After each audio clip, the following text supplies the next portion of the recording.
அண்மை செய்தி திமுக அமைச்சர் செந்தில் பாலாஜிக்கு எதிரான வழக்கில் சிறப்பு அமர்வை நியமிக்க உச்சநீதிமன்றம் உத்தரவு பிறப்பித்துள்ளது. கூடுதல் விவரங்களை வழங்குவதற்காக கிருஷ்ணமூர்த்தி இணைப்பில் காத்திருக்கிறார். கிருஷ்ணமூர்த்தி, இது தொடர்பான மேலும் தகவல்கள். வணக்கம். அமைச்சர் செந்தில் பாலாஜிக்கு எதிரான முறைகேடு வழக்கை விரைந்து விசாரித்து முடிக்க உத்தரவிடக் கோரி புகார்தாரர் ஒய் பாலாஜி என்பவர் தாக்கல் செய்த மனு உச்சநீதிமன்றத்தில் நீதிபதி அபய் ஓஹா தலைமையிலான அமர்வில் இன்று விசாரணைக்காக எடுத்துக் கொள்ளப்பட்டது. ஏற்கனவே இந்த வழக்கின் நிலை என்ன என்பது தொடர்பாக விசாரணை நீதிமன்றம் நீதிபதி சீலிட்ட கவரில் அறிக்கையானது தாக்கல் செய்ய உச்சநீதிமன்றம் உத்தரவிட்டிருந்தது.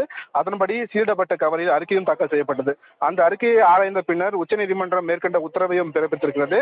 இது தற்போது தமிழ்நாடு போக்குவரத்து துறையில் வேலையில் சேர்க்க பணம் பெற்றதாக அமைச்சர் செந்தில் பாலாஜி உள்ளிட்டோருக்கு எதிரான ஊழல் வழக்குகளை விசாரிக்க சிறப்பு நீதிபதியை நியமிக்க உச்சநீதிமன்றம் தற்போது உத்தரவை பிறப்பித்திருக்கிறது.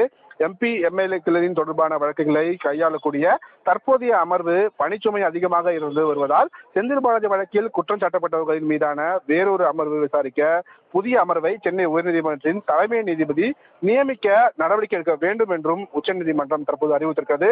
இதன் மூலம் தமிழ்நாடு போக்குவரத்து துறையில் வேலை சேர்க்க பணம் பெற்றதாக அமைச்சர் செந்தில் பாலாஜி உள்ளிட்டோருக்கு எதிரான ஊழல் வழக்குகளை விசாரிக்க சிறப்பு நீதிபதியை நியமிக்க உச்சநீதிமன்ற நீதிபதிகள் தற்போது ஒரு உத்தரவை பிறப்பித்திருக்கிறார்கள். சரவணன்,